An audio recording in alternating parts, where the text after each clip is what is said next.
Mesdames, Messieurs, bonjour et merci d'être encore en direct sur Info TV dans le cadre justement de ce programme Espace Miné de lundi à vendredi 10h, 11h52. Nous ferons encore ce pourquoi nous sommes payés. Nous sommes payés pour vous donner l'information, rien que l'information, mais toute l'information. Les rubriques n'ont pas du tout changé. On fera encore un tour comme d'habitude tout à l'heure avec la très étincelante Claudia Antia pour la quintessence de l'information parue en kiosque au Cameroun. Bernardo est encore un tout petit peu souffrant en son absence.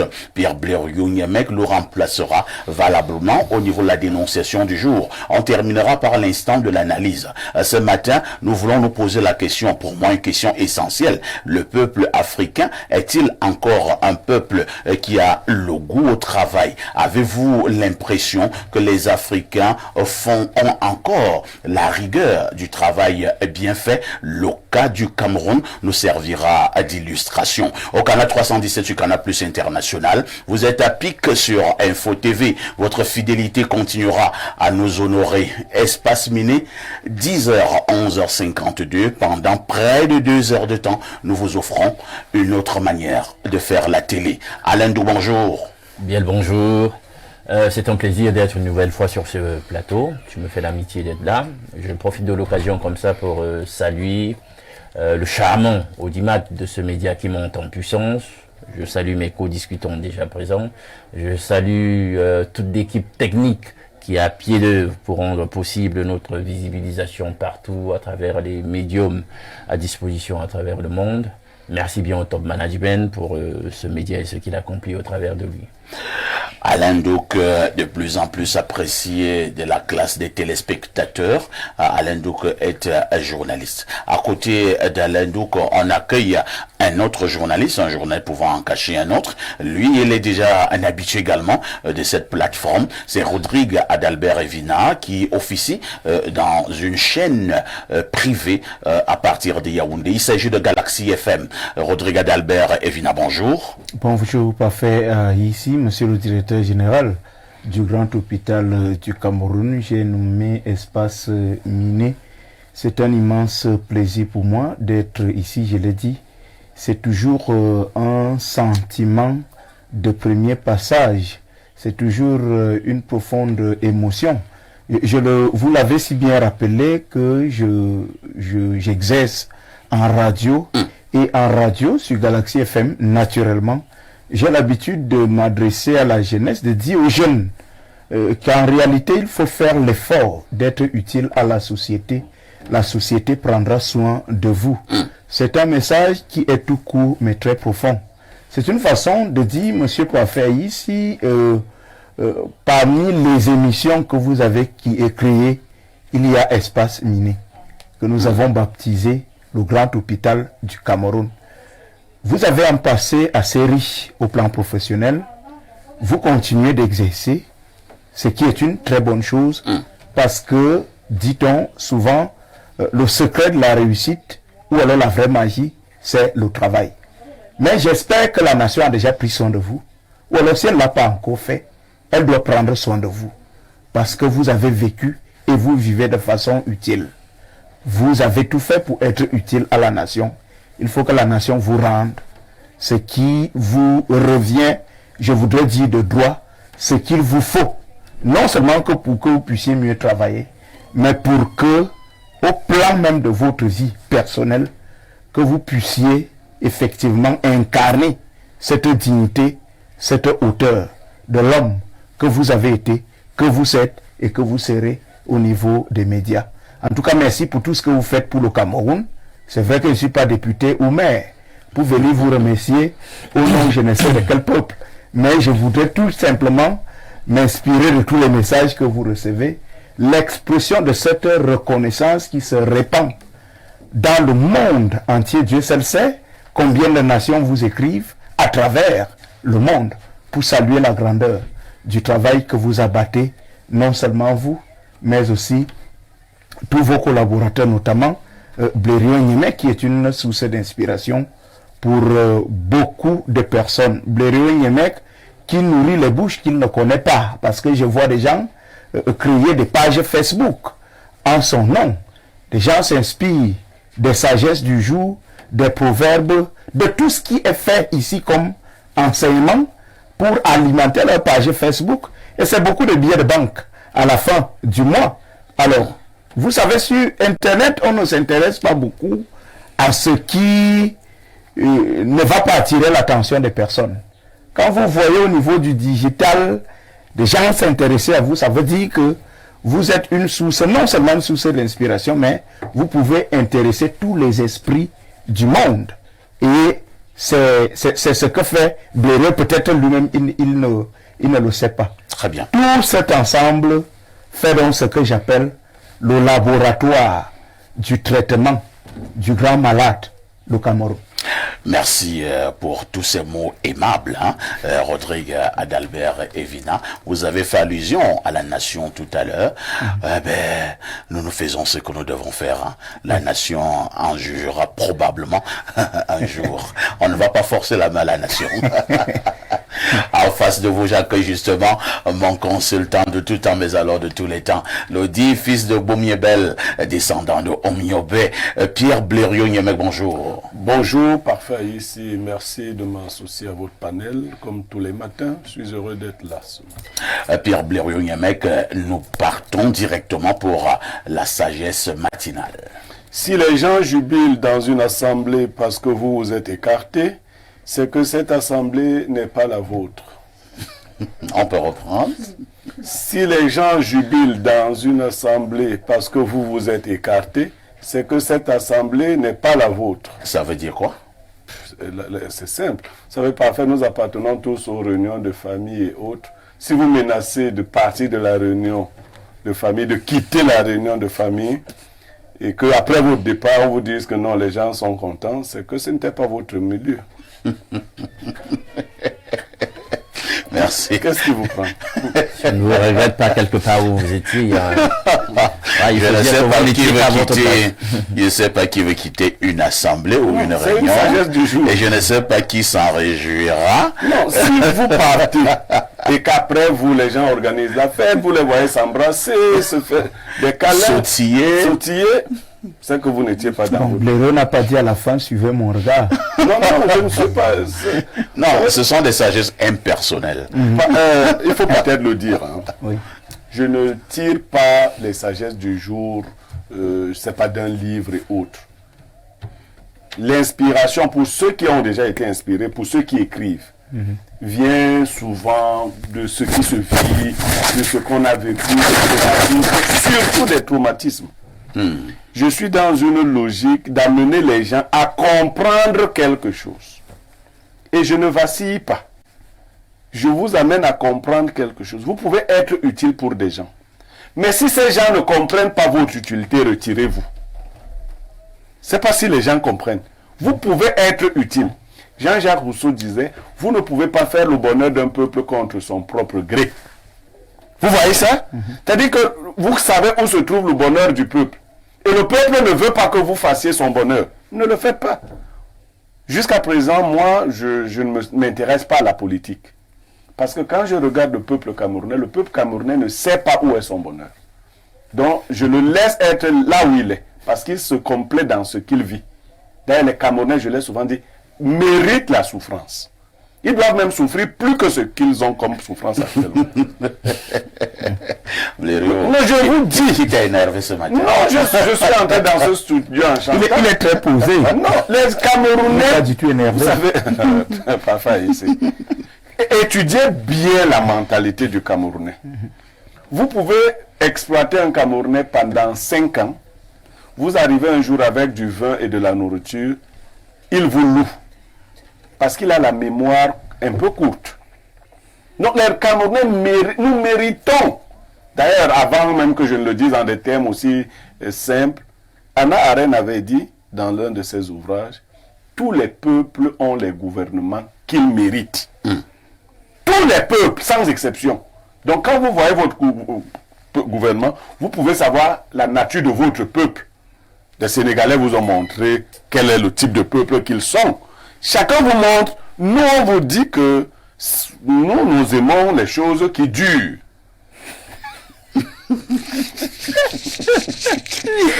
Merci Valerio. Je pense qu'on va s'arrêter assez. Et qui dure pourquoi? Non, pas savoir. Non, pour rien. Au Cameroun, on aime les choses qui durent. Non, pour rien. Au-delà des choses qui durent pour... Oui, Evina. Oui, pour mettre de l'eau dans le moulin de Blériot, moi je dis que au niveau, par exemple, du journalisme d'investigation, j'ai pu vous dire par faire ici, vous pouvez enquêter ou alors travailler sur un dossier qui concerne des gens en réalité sans défense. Mais je vous assure, dès qu'une proposition de solution est formulée ou alors est faite sur votre dos, c'est-à-dire à votre insu, non, ça les arrange. Comme Blériot l'a dit, c'est-à-dire des gens à qui la société doit de l'argent, beaucoup d'argent. En cas de proposition de quelques billets de banque, Ils cèdent. mais ils cèdent. Et par Et non seulement qu'ils cèdent, ils vous font même pas appel. ils vous font plus appel, ils vous informent plus de la suite. Vous vous retrouvez dans une histoire où des dénonciations sur un cas qui a déjà été résolu. Et vous êtes déjà dans les problèmes. Les enfants. Et à ce moment, les mêmes... Vous êtes dans l'ONDEM. Voilà. Et à ce moment, les mêmes vous demandent qui vous a envoyé. Ah bon? C'est la célèbre question. Regardez sur les réseaux sociaux. Quand un journaliste a un problème, c'est pas une personnalité publique, quelqu'un qui, un visage public bien connu, peut-être quelqu'un qui lutte pour les droits de l'homme, c'est pas trop contre les injustices.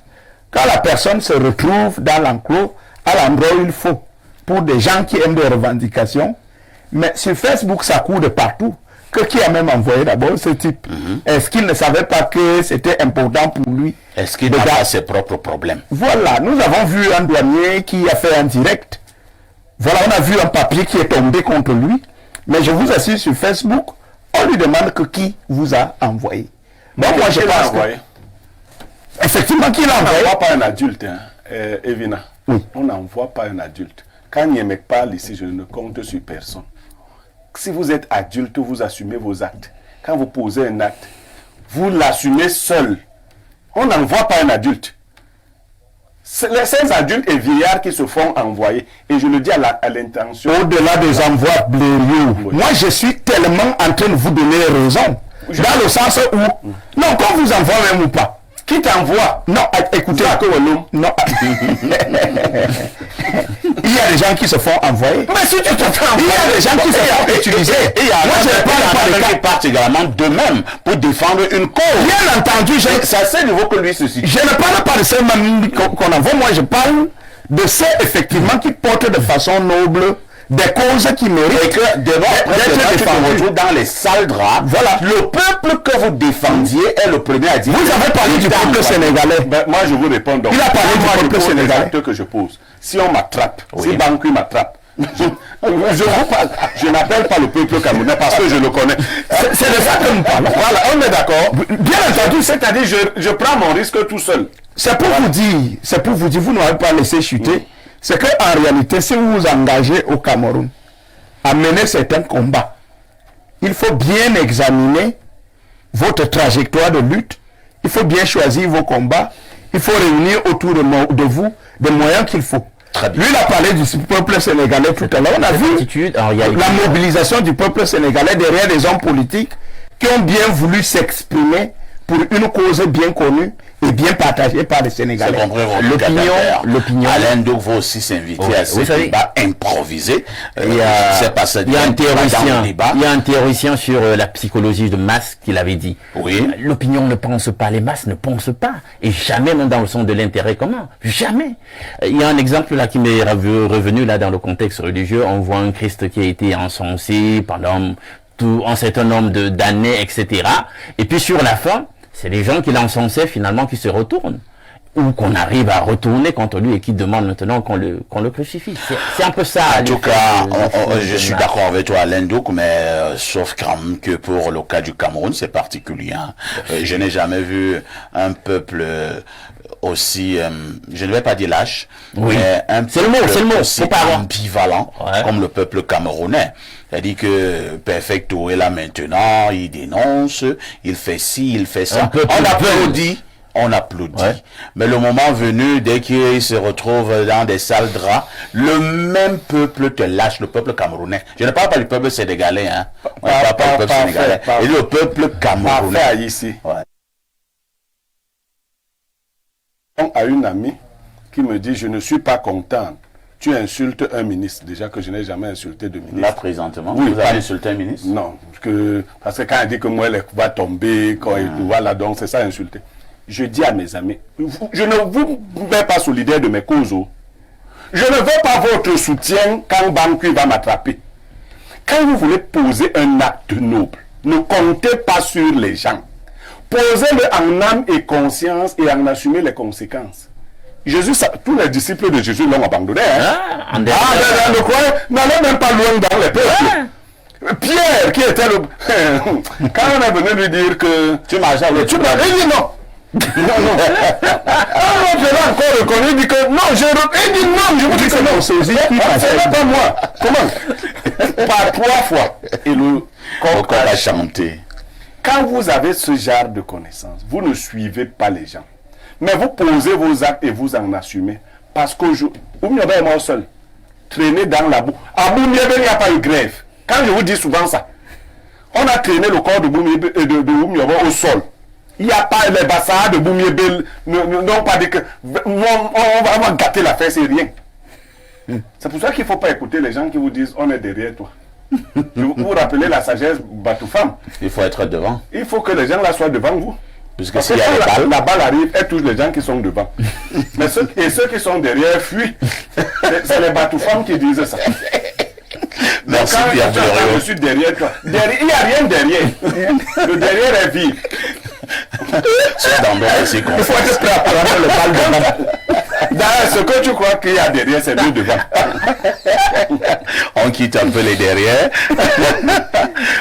Quelle entrée fracassante ce matin en direct sur Info TV. Ça se passe ici et nulle part ailleurs. À tout de suite pour la suite.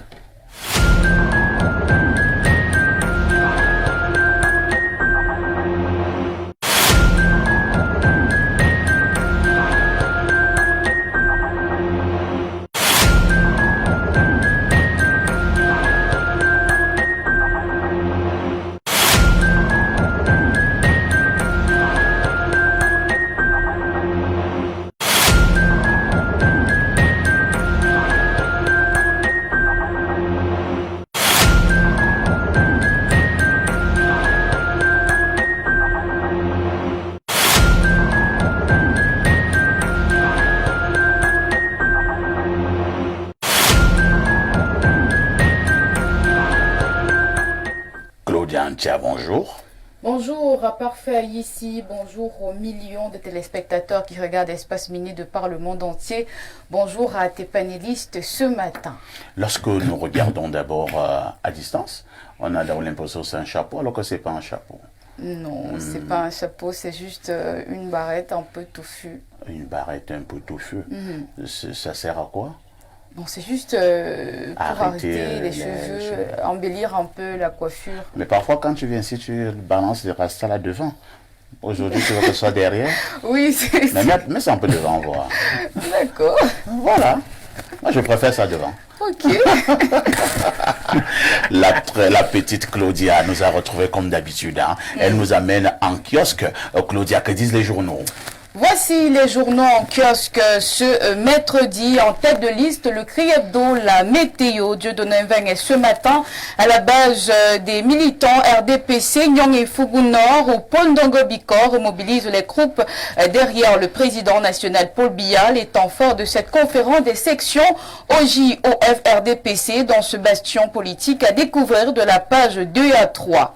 Info Matin, le quotidien s'intéresse à la propriété intellectuelle. Le Cameroun et l'OMPI structurent les opportunités de développement. L'audience accordée hier 4 jours au directeur général de l'Organisation mondiale de la propriété intellectuelle d'Arentang par le professeur Mfou Kalistu Gentry dans son département ministériel a permis aux deux personnalités de s'accorder sur plusieurs sujets. Les points clés de cette rencontre à lire en page 3.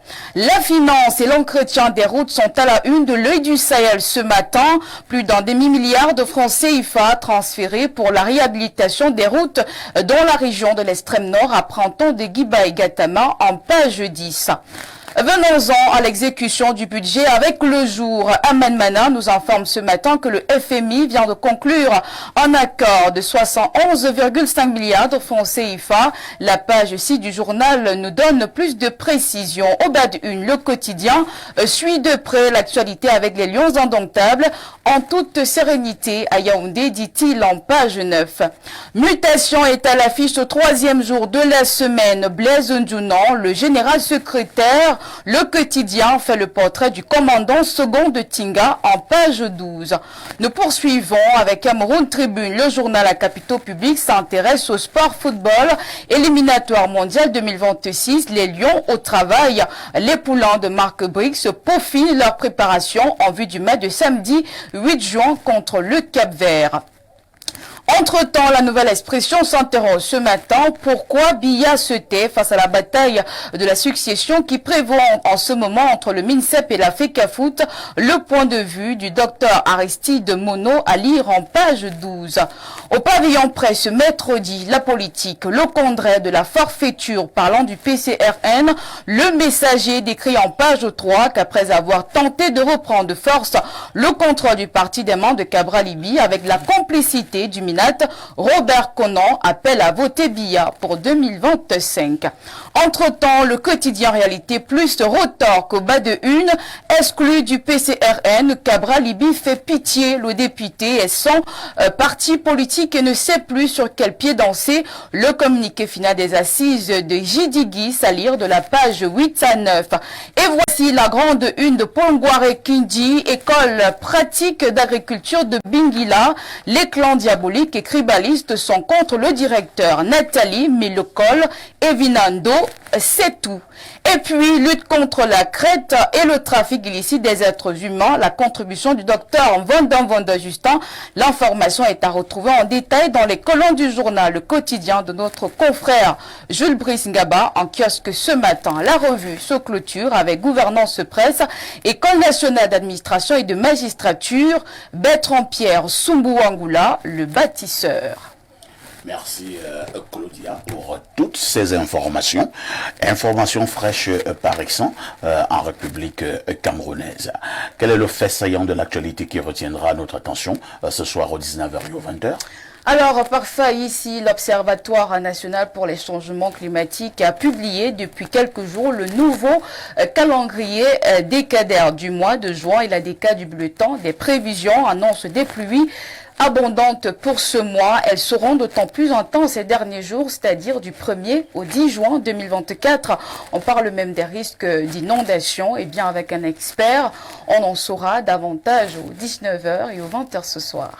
On a de plus en plus l'impression que les ancêtres sont fâchés au Cameroun. On ne sait pas pourquoi. À l'époque, il pleuvait, mais il n'y avait pas autant de dégâts. Ça, c'est vrai. De plus en plus, la moindre pluie est source de catastrophes, des toitures qui s'envolent, des enfants qui partent dans des rigoles. Oui. Les cas sont légion, hein. Tout à Ne fait. parlons même plus de notre poste centrale. Oui. À peine une rosée et que la poste est déjà inondée. Claudia, Oui, parfait ici. tout en te souhaitant une excellente journée, nous nous disons à demain 10h. À demain 10h, bonne suite d'émission. Merci beaucoup. À tout de suite pour la suite.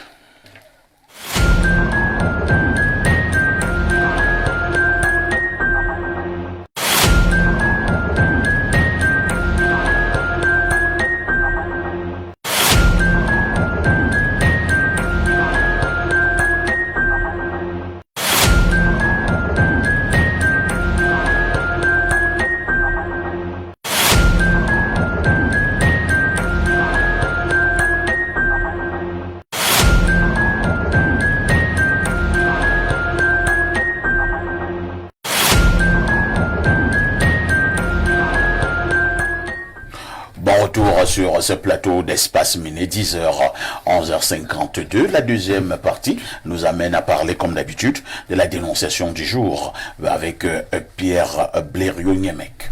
Parfois, ici, la dénonciation de ce jour est un fait cocasse, le genre que nous vivons dans les quartiers. Il s'agit d'une dame qui est cadre dans une société et qui construit un grand duplex dans un quartier. Elle est arrivée il y a quelques années, 2 ans par là. Elle a trouvé qu'une famille s'était établie dans le duplex, c'est-à-dire au rez-de-chaussée. Femme, homme, enfant. Je comprends pas, le duplex qu'elle construit? Oui, oui. Ah, le duplex n'était pas encore achevé. Non, pas encore achevé. Et elle est venue après combien de temps? Pendant un certain temps, il y a eu abandon des travaux. Oui. Elle est donc venue trouver qu'une famille s'est installée dans le duplex. Au rez-de-chaussée. Au rez-de-chaussée. Femme, homme, enfant. Elle a voulu les déguerpir de suite, ils l'ont supplié. Non, nous sommes là, nous faisons un peu de propriété haute. Elle a laissé. Des gens lui ont dit que ce n'était pas bien. Elle a continué les travaux. Elle a d'ailleurs pris le mari comme ouvrier dans le chantier. Aujourd'hui, le duplex est achevé. Et elle a demandé à cette famille de partir, proposant même de l'argent pour rechercher un loyer. Sauf que la famille dit qu'elle ne peut pas partir. Aussi simple que ça. Voilà. Et donc, elle n'arrive pas à les déguerpir de là. Voilà. Nos dénonciations de plus en plus se ressemblent. Ils sont dans le duplex au rez-de-chaussée toujours. D'ailleurs, elle a des soucis parce qu'elle a carrelé, dit-elle, tout le duplex, sauf l'espace qu'ils occupent. Mais il lui oppose une fin de non-recevoir. C'est à Yaoundé. C'est ici même à Yaoundé. Alain Douk, qu'elle peut... Non mais comment réagir à ce genre de dénonciation là? C'est de la vraie sorcellerie. Je ne sais pas comment je vais commenter ça, mais c'est aussi simple que ça. Moi j'ai envie de demander plutôt, mais la dame, qu'est-ce qu'elle a fait jusqu'ici? Pourquoi elle ne touche pas les forces de l'ordre au sujet de cette situation, etc. Parce que c'est indiscutable. Parce que là, c'est vraiment un problème de mauvaise foi, une bravade que je ne comprends pas de la part de ces gens à qui elle a fait montre quand même d'un grand élan d'hospitalité. Je ne comprends pas ça. Hein? Est-ce qu'il y a un arrière-plan, comme je disais, c'est pas moi, à la sorcellerie, on cherche querelle là, une querelle qu'on va instrumentaliser pour essayer de faire quelque chose, je sais pas moi, qu'on commandite en sourdine là, qu'on est en train d'ourdir contre la dame, parce que c'est hallucinant quoi. Moi je n'arrive pas à comprendre ça. C'est d'autant plus grave, cher Iné, que tu dis qu'en dépit de tout ce qu'elle a accordé à ces gens, le cadre dans lequel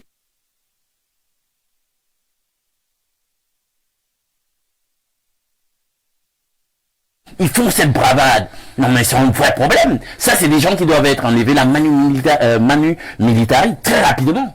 Très rapidement, qu'elles trouvent les moyens de les faire déguerpir. C'est des gens de très mauvaise foi. Bon, d'accord. Blériot, est-ce que la dame s'est quand même rapprochée des autorités judiciaires? Rapprochée du chef de quartier d'une part, ensuite de la police. La police lui a dit qu'elle n'a pas le pouvoir de déguerpir. Oui. Oui, que c'est une action en justice. D'accord. Alors, Rodrigue Adaber, évidemment, moi, face à ce genre de situation, je soupçonne souvent, rapidement, c'est la sorcellerie, mais je laisse un peu la sorcellerie de côté. Alors, face également à ce genre de situation, je soupçonne souvent le fait que probablement celui qui oppose une telle résistance, entre guillemets, peut-être que il te tient quelque part. Est-ce que... Parce que je comprends pas, parce que pour moi c'est comme si ce sont des contes de fées. Quelqu'un a construit sa maison, un beau matin il arrive, vous êtes même déjà là, il ne sait pas là où vous sortez, vous suppliez, bon il vous laisse. Maintenant il finit dans son duplex, il vous demande de partir, il vous donne l'argent pour aller chercher un loyer ailleurs, vous dites que vous ne partez plus. Est-ce que peut-être le monsieur a les nus de la dame là? Vous savez ça la montre? Non, la dame n'est tenue par personne. Il y a un vrai problème qui se pose là. Ah bon? Et il faut l'identifier. C'est que des gens, cette famille, occupe l'endroit en question gratuitement. Tout à fait. Voilà. Depuis je ne sais combien de temps. Ça fait des années. Hein. Mais maintenant, ce n'est pas des gens qui sont préparés à affronter les dépenses. On peut beau leur donner les moyens là maintenant. Vous avez parlé de mesures d'accompagnement, d'aller payer le loyer. Mais à un moment donné, il va bien falloir qu'ils commencent eux-mêmes à payer leur loyer. Pourtant, personne ne leur a jamais parlé de loyer là où eux ils sont là. Non, mais avant, là, ils faisaient comment? Ils sont à un autre endroit où c'était gratuit. Mais si c'est monsieur Alandou que c'est en train, C'est un palais de la rue. je sais que vous montrer un élément que vous n'avez pas décelé. Il y a des chantiers à faire ici qui sont occupés à Yaoundé. Quelqu'un trouve un chantier abandonné ou pas, il s'installe là, il arrive là avec 2 enfants. D'autres sont un polygame. 3 ans après ou 4 ans, il est à 4, 5, 6 enfants. C'est-à-dire il fait sa journée là, à cet endroit-là. Et il n'a aucun problème, il n'est pas gêné. Et ce sont ces enfants-là qu'on voit jouer, parce que c'est des enfants qui ne vont pas à l'école, généralement, et qui jouent là, qui troublent la tranquillité des gens au quartier, tout.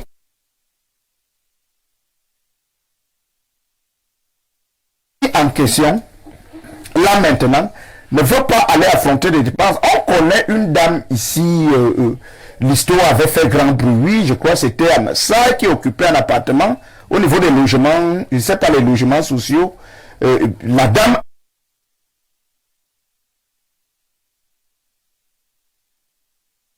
plus de 15 ans après, quand on lui dit que non, maintenant vous devez libérer la maison, mais elle a fait de ça tout un scandale. Elle va s'occuper de ses charges et de ses dépenses-là à vie, donc infiniment. Moi, je pense que vous avez parlé de sorcellerie tout à l'heure. La sorcellerie, en fait, s'explique.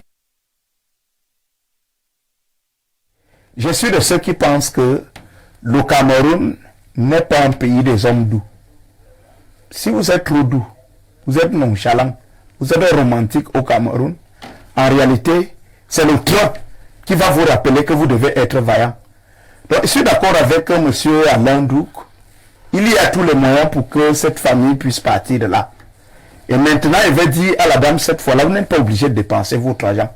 Parce que vous voulez accompagner des gens. Parce que c'est une famille qui a eu suffisamment du temps, effectivement, pour pouvoir se trouver un autre local.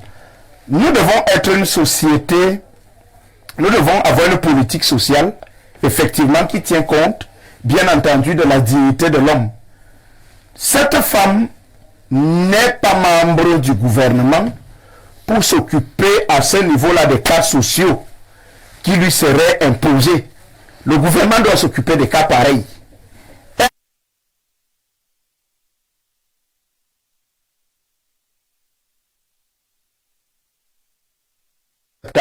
Elle doit utiliser tous les moyens pour se débarrasser de ces gens-là. Pierre Bluriot Niemek, ma question reste d'actualité. Face à ce genre de dénonciation, doit-on continuer à aider? Parfois, ici, il faut d'abord dire que les cas sont légion. Hein. Peut-être qu'Alain Dourne... Et même sans stigmatisation, c'est davantage nos frères du Grand Nord. Oui. Qui occupent souvent. Et même, il faut ajouter que personnellement, j'ai souvent conseillé aux propriétaires des domiciles de ne pas laisser la chose commencer. Si vous trouvez que quelqu'un s'est installé dans votre domicile, dans votre chantier, faites-le partir immédiatement. Immédiatement. Parce que par expérience, elle est même très forte d'avoir réussi à achever ce duplex. La plupart de ces domiciles en construction ne sont jamais achevés. Parce qu'on nous rapporte que les gens qui occupent de cette façon les domiciles font des pratiques pour décourager les propriétaires à achever les constructions. Donc, ils font des incantations pour qu'il n'y ait plus jamais rien à cet endroit. Oui, tout à fait. Et ils habitent ad vitam aeternam le domicile. Ça, il faut le dire. Maintenant, après avoir fouillé un peu, c'est pas évident hein, de chasser quelqu'un comme ça, manu militaire, d'une maison. Parce qu'il peut vous opposer le fait que vous aviez un contrat. Et vous avez donc quel contrat? Même verbal. C'est des gens de mauvaise foi. Vous voyez, la personne dit qu'elle habitait là, moyennant les travaux qu'elle faisait, ainsi de suite, et donc prend l'aspect d'un locataire. Et les locataires, on ne les déguerpit pas comme ça. Vous voyez. Donc, il vaudrait mieux ne pas commencer. Moi, je crois que si vous trouvez quelqu'un qui, de son propre chef, décide d'habiter votre maison en chantier, c'est déjà une bravade en soi. C'est en ce moment-là que vous pouvez régler ce problème, parce que ce n'est pas encore une maison d'habitation. Elle n'a pas encore toutes les commodités d'une maison d'habitation. Je suis en chantier, donc pour faire mon chantier, je n'ai pas besoin d'avoir des gens dans ma maison. Vous le mettez dehors. Maintenant que c'est fait comme ça, elle devra passer par les voies judiciaires, malheureusement, pour déguerpir cette famille. Mais elle n'aura plus besoin de les soutenir. Monsieur Evina vous a indiqué, vous savez, l'esclave qu'on traite mollement finit par se prendre pour un fils. Ah oui. Se donner des droits. Ah oui. Vous avez des neveux, des cousins éloignés même qui sont arrivés chez vous et qui à un moment donné ont commencé à faire des tractations de vente de votre maison. Parce que c'est à votre insu. À votre insu. Donc, et vous vous retrouvez dans une situation de dépouillement. On vous dit que votre neveu, votre cousin éloigné a vendu la maison. Oui, oui. Et puis les oncles vous font ça pour dire que tu ne vas quand même pas envoyer votre frère en prison pour les biens de la terre. Ce sont les biens de la terre. Il vous sortez les proverbes. Voilà. Mais tu me nues. Mais voilà. Voilà. Alors vous avez perdu toute une maison. Les sacrifices de plusieurs ans. On vous sort des proverbes. Bon, vraiment, entre-temps également, au regard d'Albert Evina, nous avons eu des cas, hein, on va élargir un peu le débat. Certaines personnes qui sont même vraiment des vrais locataires, à un moment donné, celui-là, il est chez toi depuis 2 ans. Il a peut-être donné l'avance de 10 mois, après il n'a plus jamais rien donné. Vous lui dites même que bon, allez-y, avec même le 1 an de loyer impayé que vous me devez, laissez même aller avec. Je vais mettre ma maison à la disposition de quelqu'un d'autre. Le monsieur te dit qu'il ne bouge pas. Et il reste encore dans cette maison pendant 2 ans, 3 ans. Oui. Vous l'amenez en justice, rien. Les huissiers viennent faire des sommations, rien. Ainsi de suite, ainsi. Comment vous expliquez ce cas? Mais Blériot parlait de la mauvaise foi. Il y a des gens qui se constituent comme des commandos. Quand je parle de commando, c'est l'usage, je vais dire très sauvage, de la force pour arracher les biens des gens. En dehors du loyer, il y a même le secteur immobilier. Non, si vous mourrez même entre-temps, il devient propriétaire de la maison parce que... Bien entendu, systématiquement.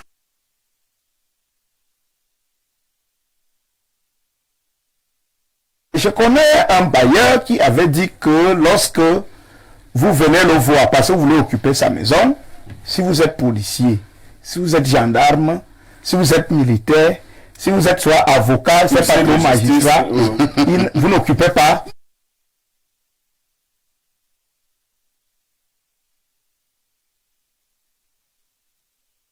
Les gens qui connaissent trop les lois. Voilà. Et puis qui par après vont trouver des motifs et des moyens en réalité pour lui dire à quel point il n'a même pas droit de revendiquer l'argent du loyer.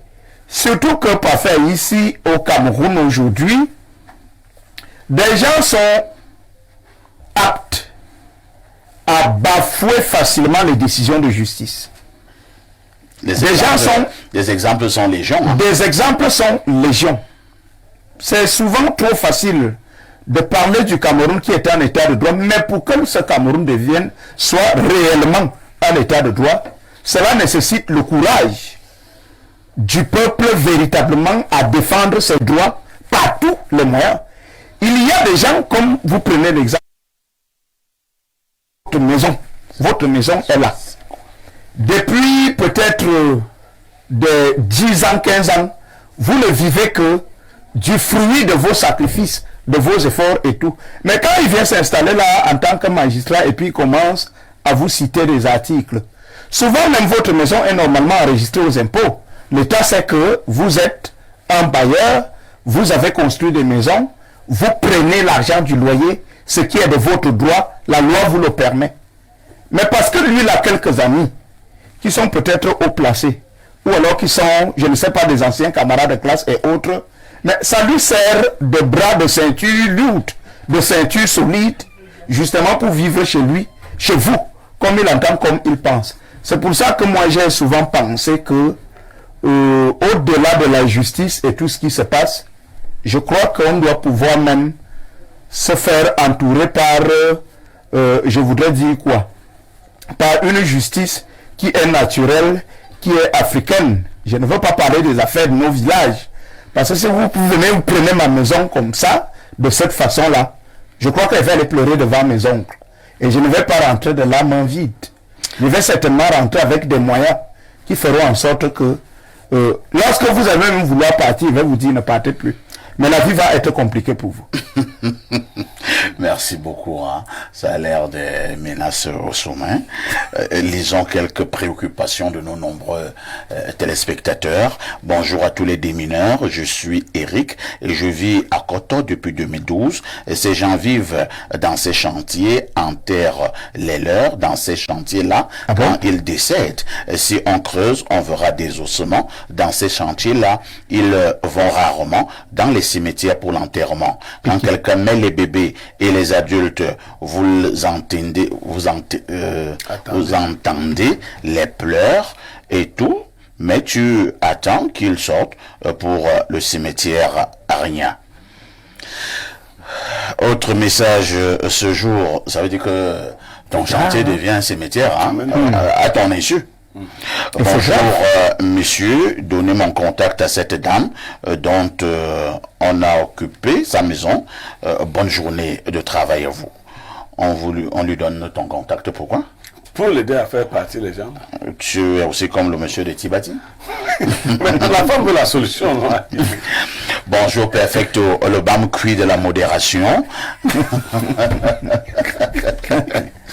Mais on ne veut pas ce nom-là comme ça. Mais Perfecto, tu es le DG de Info TV, mais je n'arrive pas à comprendre comment tu peux être aussi souriant, gentil et relax envers tes employés. Je m'attendais à ce que tu fasses savoir que personne n'a sa place assurée ici et que avant tu étais avec une équipe qui n'était pas humainement bonne et que chacun doit faire son job, sinon tu seras obligé de bosser avec les enfants. Et que si quelqu'un traverse le portail, ne revient pas. De toutes les façons, j'ai ma manière de travailler. Hein. C'est vrai également que le perfecto à l'antenne est un autre perfecto ailleurs. Il faut m'approcher pour le savoir. En tout cas, tous ceux qui m'ont eu comme DG, ils ne vont pas vous dire que c'était toujours la carotte et du pain et le jambon tous les matins. Peut-être même, c'est même pas très bien de m'avoir comme DG. Parce que moi, je ne badine pas avec l'ordre, la discipline. Je suis comme à Tanganji. Alors, on continue à lire. Il dit quoi ici? Blériot, tes frères Bassa ont confisqué le football. Belle détient les clés des stades. Eto détient les maillots et le ballon. Banlok détient les clés des chambres. En passant, Blériot. Oh, c'est très bien dit. En passant, Blériot, j'ai vu ton nom qui est en train de chauffer dans un forum des Églisiens. Ils disent que tu es un traître et que tu es jaloux d'Eto parce qu'il a redonné au football camerounais toute sa grandeur. S'il te plaît, Blériot dit aux Églisiens que nous voulons que leur pasteur remette la grandeur du football à l'endroit où il avait trouvé et que pour le moment, tout ce que nous lui demandons, c'est de redonner au football camerounais tous ses maillots.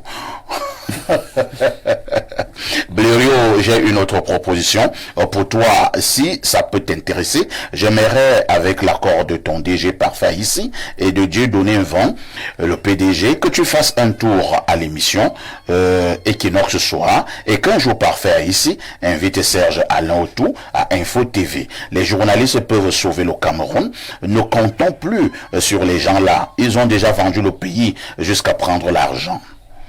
Ouais. Autre message ce matin. Bonjour aux démineurs. Nous sommes là au 241, c'est le Gabon. Bonjour donc aux démineurs. Ici au Gabon, cette affaire aurait pris fin dès le premier jour. Car chez nous, on tolère autre chose, pas d'occuper un espace d'autrui. C'est sans sommation, Vandalemé, Débouy, de Libreville, au Gabon. Autre message ce jour. Bonjour, la dame doit s'estimer heureuse parce que cette famille pouvait faire des faux papiers et vendre sa résidence. C'est June Tep depuis Macaque qui envoie le message.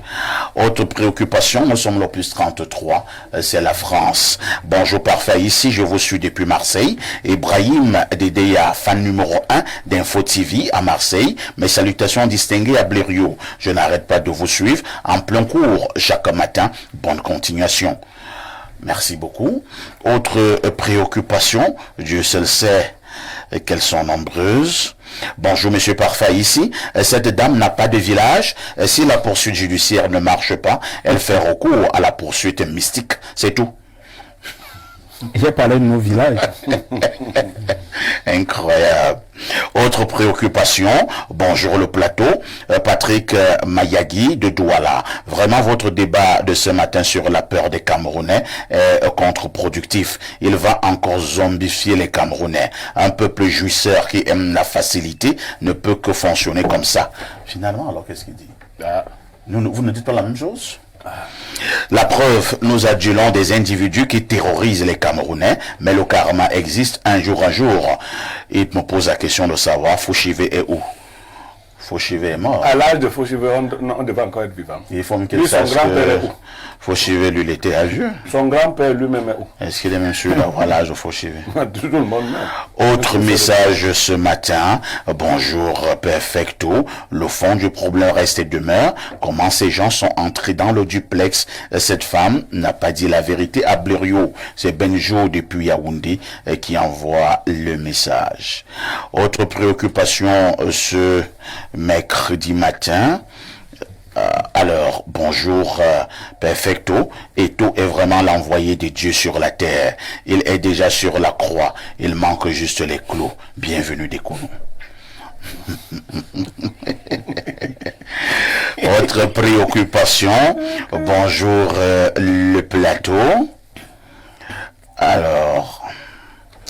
Pour la dénonciation, la dame doit faire très attention. Parfait, je connais l'histoire d'un monsieur qui avait un locataire. Un jour, ce dernier perdit son fils et il supplia son bailleur de lui donner l'espace pour inhumer son enfant, estimant que son village était très loin. Au jour d'aujourd'hui, le bailleur a perdu son terrain et sa maison, puisque le locataire a démontré, avec preuve, qu'il s'agit de son terrain et la tombe de son fils et qu'il a pris le soin d'aménager. Nadège depuis Douala. Blériot, tu entends ça? Moto et Bobé. Il arrive là. L'homme est mauvais. C'est trop fort ça. Incroyable. Je vous amène aux États-Unis. Que dit Franklin depuis Scranton aux États-Unis? Il dit ceci. Bonjour parfait ici et à tout votre plateau. Mon père avait eu cette situation décrite dans la dénonciation et n'arrivant pas à faire sortir le locataire clandestin, il a vendu la maison. Incroyable. Tu es obligé de vendre ta maison. C'est terrible, hein? Ah non. Autre message, nous sommes au 240, c'est la Guinée équatoriale.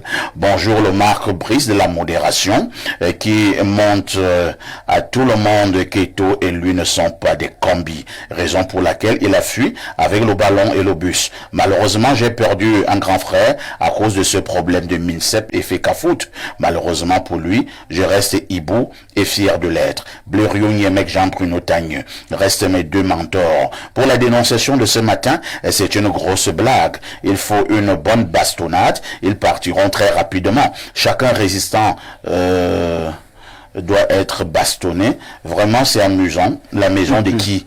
C'est la vraie sorcellerie. Même le plus grand sorcier finit toujours par tomber sur plus fort que lui. C'est Jules Hervé Faumont. Depuis Bata, nous sommes à la maison pour... un frère, c'est le jour anniversaire du président de la République. Une autre blague, n'est-ce pas? Moi, je ne sais pas si c'est une blague. Vous pensez que si le président de la République a son anniversaire, vous devez rire, n'est-ce pas? Obiangema, lui, n'est pas comme un autre président. Hein. Si c'est Fomo qui là, essaie donc d'aller dire là-bas que c'est une mauvaise chose. Obiangema, lui, il a encore les métaux du village. Et tu déranges, on te met à plat ventre, on te fouette. On te fouette, oui, on te fouette. Et tout. Vos histoires là que la démocratie est montée, c'est descendu. Sur Obiangé, mais il faut pas aller doucement.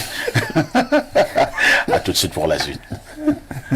En juin, seulement avec Canal+. À la Black Marquin Family. Magnifique. Parcours immense. Je pensais que t'étais mort, mon frère. C'est un miracle. Waouh, tu es carrément une légende. À la guerre. Pendant la guerre. Une Ligue des Champions admirable. Des pilotes virtuels dans des vrais voitures. On a le droit d'avoir peur. La patrouille, vite. Tu dois avoir la foi. Qui va remporter la Copa América? Et le gagnant est... Top là. À très vite. 100% de toutes vos envies avec Canal+. Et pour ne rien manquer de tous ces programmes, on vous offre 30 jours. Oui, 30 jours à tout Canal+, pour tout réabonnement à votre formule. 15 candidats, filmés 24 heures sur 24, pendant 8 semaines, dans la Maison des Secrets. Saurez-vous garder le secret? Inédit, Secret Story arrive le samedi 15 juin sur le canal 99. Et dès maintenant, le décodeur HD est à 5000 francs à partir de la formule Access. Profitez-en vite. C'est tout pour le moment. Renapro Finance SA, acteur majeur de la microfinance au Cameroun depuis 1996. Et si ta solution venait de la Masso?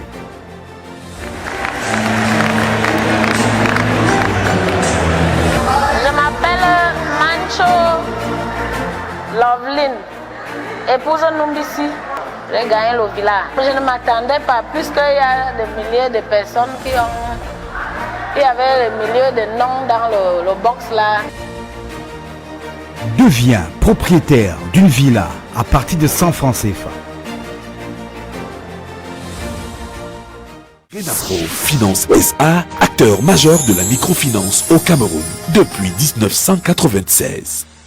Vous souffrez d'hypertension, mal de nerfs, d'arthrose, infertilité, rhumatisme, MST et bien d'autres? La médecine chinoise est la solution à tous vos problèmes de santé. Qu'est-ce qu'on entend beaucoup plus par médecine chinoise? Médecine bio, parce qu'une médecine qui soigne les malades sans effet secondaire quelconque. Une médecine qui fait, n'est-ce pas, des massages manuels. Médecine curative, parce qu'elle agit directement, n'est-ce pas, sur la santé des malades. Au centre médical de la médecine chinoise, c'est la guérison pour tous. Faites-vous dépister et recevez les soins des spécialistes expérimentés.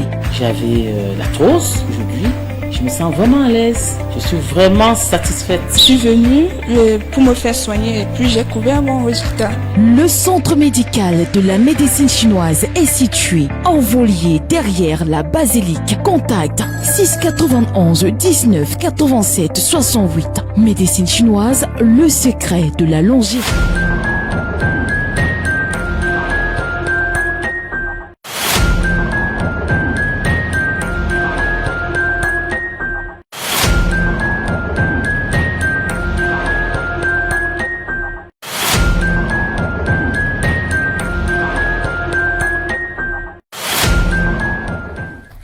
Bon retour sur ce plateau d'Espace Miné, ça se passe sur Info TV et c'est l'instant d'accueillir notre frère et ami, confrère Jean-Patient Tchala. Jean-Patient, bonjour. Bonjour parfait, bonjour à tout le plateau et à tous les téléspectateurs de Info TV et de Espace Miné. Lorsque nous accueillons Jean-Patient Tchala, vous le savez déjà, nous devons vous donner l'actualité sur Renapro Finance, mais également la Masso. Alors Jean-Patient, quelles sont les dernières nouvelles de la Masso? Là, on est un peu comme dans un breaking news. Et derrière, vous avez raison, en réalité, il y a des dernières nouvelles qui sont très bonnes pour les mutualistes, parce que l'année dernière, pour l'acte 3, on demandait un apport de 35% à tous ceux qui étaient tirés au sort pour les voitures taxis. Alors, le révérend pasteur Bissaï Emmanuel a décidé de retirer cet apport personnel de 35%. Donc désormais, si vous êtes tiré au sort le 13 juillet prochain, on parlait des sports, vous allez prendre votre véhicule, vous allez rembourser pendant 2 ans et il va vous appartenir. Plus question d'un apport personnel de 35%. ce qui rendait un peu difficile le rapport. C'est-à-dire que si le véhicule, intéressant là. Oui, si le véhicule coûte 1 million de francs CFA, vous devrez l'année dernière donner 35% des 1 million de francs, c'est qui fait les 350 000 francs. C'est les avances. Voilà, apport personnel. Pourquoi il y avait cet apport personnel? Parce qu'il y a des détenteurs de véhicules taxis Masso qui les détruisaient, qui faisaient dans l'indiscipline notoire. Vous voyez un peu l'incivisme total. Donc ils détruisaient des véhicules qui devaient leur appartenir au bout de 2 ans. Alors on a décidé maintenant, au vu de ce qui s'est passé à l'acte 2 et l'acte 1, d'imposer les 35%. Mais le revenu passé est revenu à une nouvelle mesure où il a dit non, retirons. Mais en même temps, ce ne sera pas l'occasion de laisser les gens poursuivre encore le désordre. Vous voyez un peu. Donc on retire les 35%. Ça veut dire que si vous êtes tiré au sort le 13 juillet prochain pour la voiture taxi, vous allez juste rembourser chaque semaine 20 000 francs CFA et la voiture va vous appartenir.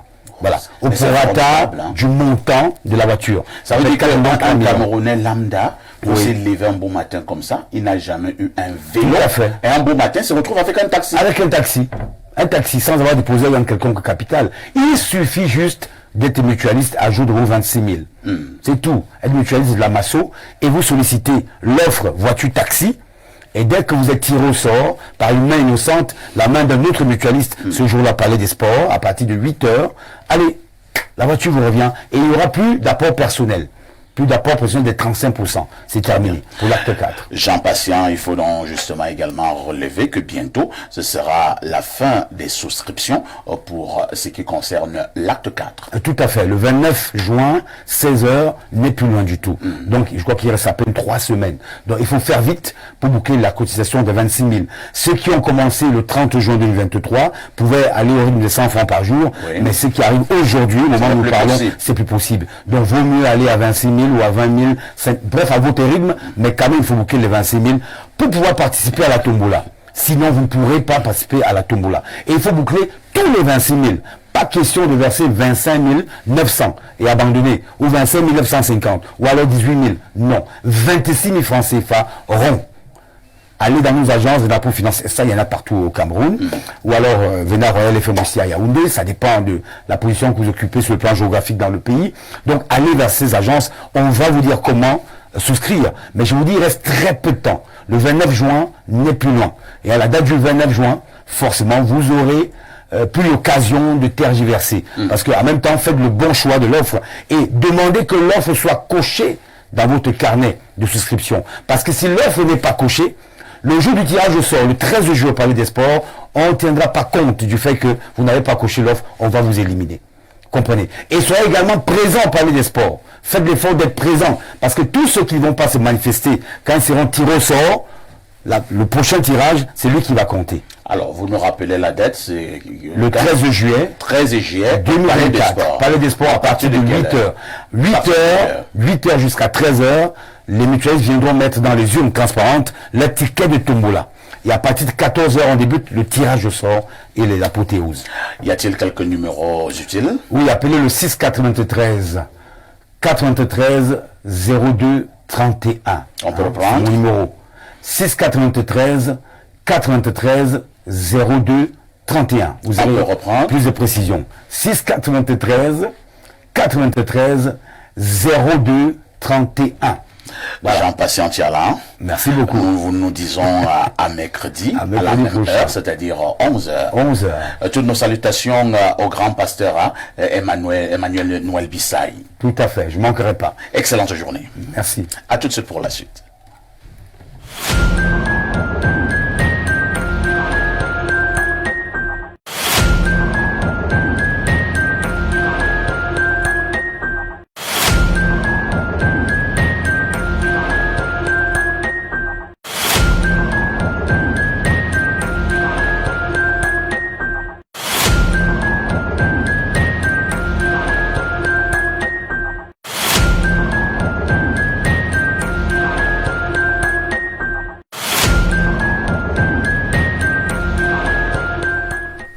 En ouverture, pour ce qui est de la problématique inscrite à l'ordre du jour, nous vous l'avons dit, nous le rappelons, ce matin, nous nous interrogeons une question. Le peuple africain a-t-il encore à cœur l'amour du travail bien fait?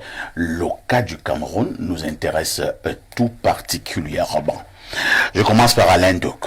Alain Douk, lorsqu'on parle de l'amour du travail bien fait, il s'agit de quoi?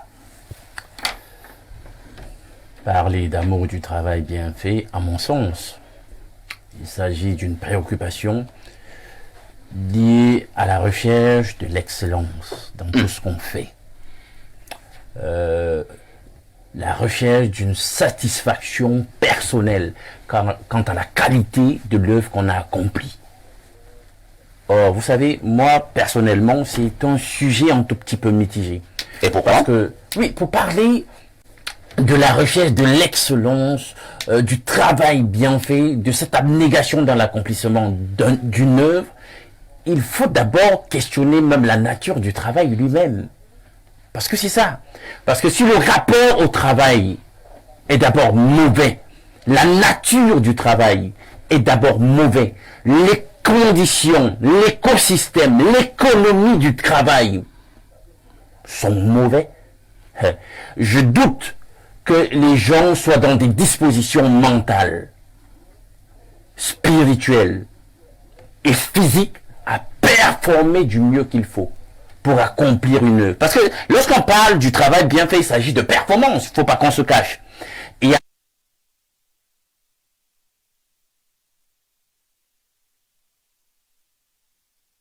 invocation, c'est une interpellation, c'est une réalité multisectorielle en réalité. Vous allez donc voir au niveau politique, au niveau de la gouvernance, est-ce qu'on recherche véritablement à faire de façon excellente son magistère?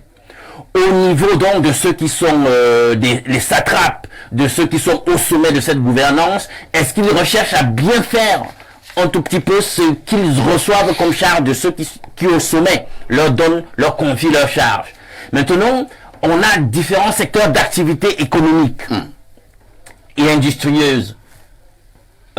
Est-ce que là-bas, chacun fait ce qu'il faut faire? Et vous allez voir donc que dans le cas de l'économie du travail au Cameroun, il y a un problème.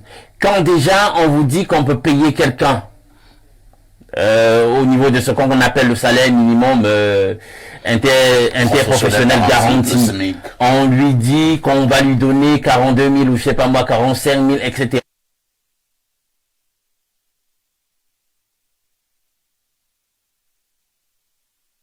Sur le plan mental et émotionnel, qui pourra s'assimiler à une espèce de choc post-traumatique. Et il se dit, je travaille en réalité par servage. Parce que le travail, ne l'oubliez pas, est supposé éloigner de nous un certain nombre de choses. Si on s'en tient en Voltaire, c'est le vice, l'ennui et le besoin. Mais quand vous vous retrouvez dans une situation où, en réalité, le travail en lui-même, par la qualité de le type de rémunération, interpelle déjà même sur son caractère vicieux, et qui ne pourra pas vous sortir de l'ornière, qui ne pourra pas vous sortir de cette pauvreté et indigence abyssale dans lesquelles le plus clair, c'est-à-dire environ 80 à 85% des Camerounais se retrouvent, il y a un problème. Si vous devez donc toujours travailler pour être dans le besoin, il y a un problème. Il y a beaucoup de gens qui vont au travail, non pas par gaieté de cœur. Ils vont au travail et accomplissent la tâche qui leur est affectée avec des hauts le cœur. C'est-à-dire qu'on ne s'épanouit pas dans le travail. On n'est pas content de ce qu'on fait. Et vous savez alors que s'il faut poser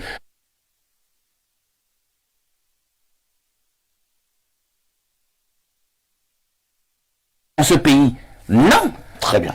Donc vous voyez donc là, tout s'imbrique finalement et on se dit finalement que si on n'a pas un amour poussé du travail bien fait dans notre pays, c'est même d'ailleurs les conditions générales du travail dans notre écosystème qui sont à interroger.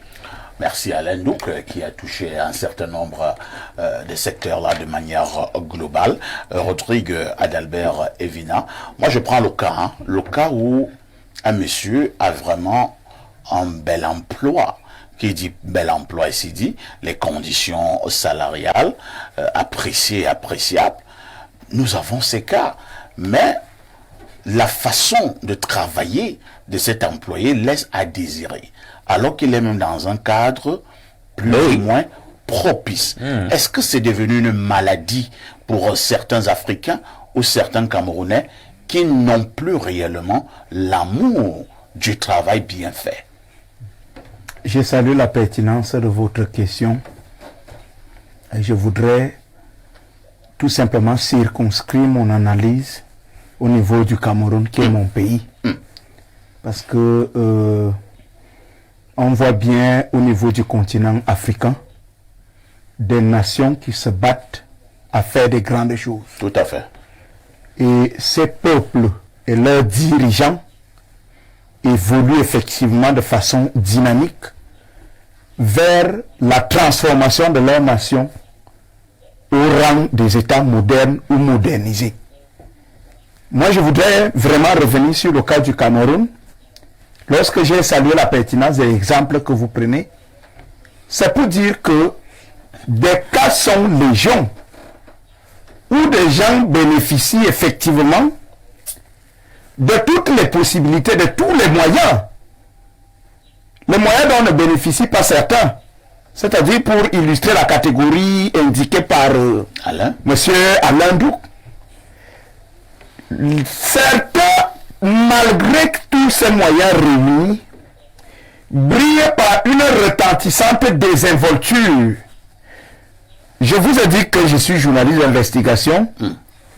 J'enquête beaucoup dans le secteur du travail.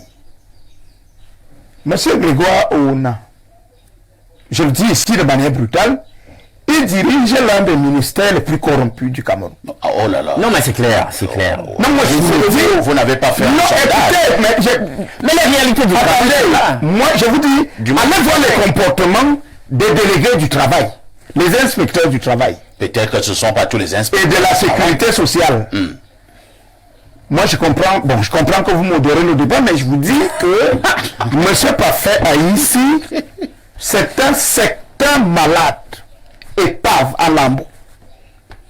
Je vous dis, les inspecteurs du travail, quand vous êtes inspecteur du travail, délégué départemental par exemple, il vous manque quoi pour que vous puissiez faire votre travail? Il vous manque des moyens de locomotion, il vous manque des moyens financiers, il manque quoi? La possibilité d'informer votre hiérarchie sur les difficultés rencontrées. Allez-y regarder ce qui se passe dans la Mafou et à Konon. Et à ce moment même au niveau de la Mafou et à Famba. C'est un problème de conception globale de la vision du pays. Dans d'autres nations, c'est la discipline qui prime au-dessus de tout. Mais comment vous expliquez que quelqu'un arrive au travail, dispose de tous les moyens dont il faut, mais peut venir au travail à l'heure qu'il veut? Et puis, il va retourner à l'heure qu'il pense. Un monsieur arrive au travail à 10h, à 11h, voilà, il est plus là.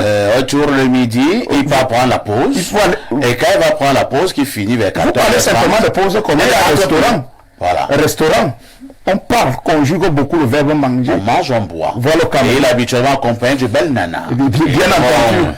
Et puis vers 16h, on vous dit non, l'administration en ce moment-ci ne peut pas travailler. Et le travail, tout le monde doit rentrer à la maison. Et à la fin du mois, il vient prendre son salaire. Non, à la fin, bien avant la fin du mois.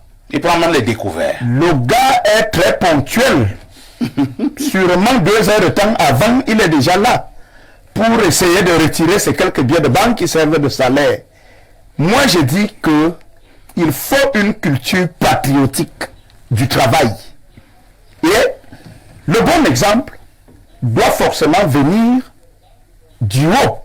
C'est-à-dire que ceux qui occupent des positions importantes, ça veut dire des positions de décision, des positions de pouvoir. Mais monsieur Parfait ici, combien de grands projets ont été enterrés dans ce pays? Ils sont nombreux. Combien de grands projets dans lesquels qui ont englouti l'argent des Camerounais? Et vous voyez des individus ne se gênent pas, soit de rendre compte, soit de faire en sorte que ces projets puissent effectivement aboutir à une issue heureuse pour le bonheur de l'ensemble de la cité. Donc pour chuter, je voudrais dire que au-delà de la passion qui peut nous animer, vous êtes parfait ici, vous aimez le journalisme. Je vois dans quel état d'esprit vous êtes quand vous lancez l'émission ici. Tous les détails vous intéressent. Tout à fait. C'est votre métier. Vous l'aimez bien. Ceux qui sont passionnés par ce qu'ils font recherchent l'excellence. Se battent, bien entendu, pour obtenir des meilleurs résultats. Ils font tout pour que le travail soit bien fait. Mais maintenant, il y a que, ils doivent être motivés dans cette passion-là. Parce que vous ne devez pas être un esclave, parce que vous êtes passionné. Il faut, en tant qu'humain, être, je voudrais dire, bien accompagné dans votre dignité et vivre aisément du travail que vous faites. Mais lorsque, en retour, la reconnaissance n'est pas rendue, ça veut dire que le salaire qu'il vous faut, les moyens qu'il vous faut ne sont pas mis à disposition, vous pouvez vous retrouver dans un état d'esprit de désinvolture. Mais maintenant, de manière globale, au niveau de la nation, la culture patriotique, la recherche de l'excellence doit être impulsée par les autorités. Ça doit même faire l'objet d'une véritable répression. Très bien. Lorsque vous brillez par la désinvolture, on vous punit. L'impunité aussi est la cause, effectivement, de la situation actuelle de notre pays. Olga d'Albert Evina, ça avait l'air d'une plaidoirie. Hein. Merci d'avoir chuté. Enfin, on va passer la parole à Pierre Blériot. Pierre Blériot, on répond clairement à la question posée ce matin. Hein. Les Africains ont-ils encore à cœur l'amour du travail bien fait? J'insiste que le cas du Cameroun nous intéresse. Parfait, ici, si nous allons aux origines, aux étymologies, nous percevons le travail de deux manières. Il y a une origine qui nous présente le travail comme une source de douleur. Si vous percevez le travail comme une souffrance, vous ne pouvez pas le faire au mieux de vos capacités. Mais au-delà de la perception, il y a une relation qui doit exister entre le travail et le travailleur. Le travailleur doit avoir l'amour du travail qu'il fait. Le travail doit correspondre à la personnalité du travailleur, c'est-à-dire à ses qualités intellectuelles, à ses qualités physiques, à ses qualités émotionnelles. Ce qui suppose, premièrement, que si vous faites un travail pour lequel vous n'êtes pas fait, vous le ferez forcément mal. Si vous faites un travail pour le... Et revenons donc au Cameroun, il y a eu une époque où les gens avaient le choix de faire tel métier ou tel autre métier. Tout à fait. Les gens choisissaient donc les métiers qui leur correspondaient. Il y a des gens, quand vous le voyez dans l'armée, vous comprenez que ce gars était né pour être militaire. Banqui. Exemple. Ah bon. Mais il y a aussi des gens que vous voyez dans la même armée, vous vous dites non, vraiment, le gars, si on l'a envoyé, c'est pour rien. Ce n'était pas son travail. Il devait être prêtre. Il devait être prêtre. Parce que ce n'est pas ici qu'il devait venir. Et vice-versa. Je vais vous faire une projection sur image. Bien faire son travail, c'est comme bien vivre ou bien faire l'amour à sa femme. Ah bon? Oui. Il faudrait que les instruments de travail correspondent au type de travail que vous avez à faire. Il faudrait que la volonté soit suffisante. Que le plaisir accompagne le travail. Oui. Ainsi, vous faites un travail que vous faites avec plaisir, vous le faites bien, vous le faites souvent, vous vous améliorez. Si vous faites un travail sans plaisir, vous faites semblant de travailler et l'employeur fait semblant de vous payer. C'est d'ailleurs ce qui se passe au Cameroun. La plupart des employeurs font semblant de payer leurs collaborateurs et les employés font semblant de travailler. Si le revenu du travail ne vous permet pas de vous mettre à l'abri d'un certain nombre de besoins pressants, vous ne pouvez pas donner toute l'énergie qui est la vôtre dans ce type de travail. Vous verrez des gens aujourd'hui qui acceptent. Moi, je dis souvent aux gens, faites attention.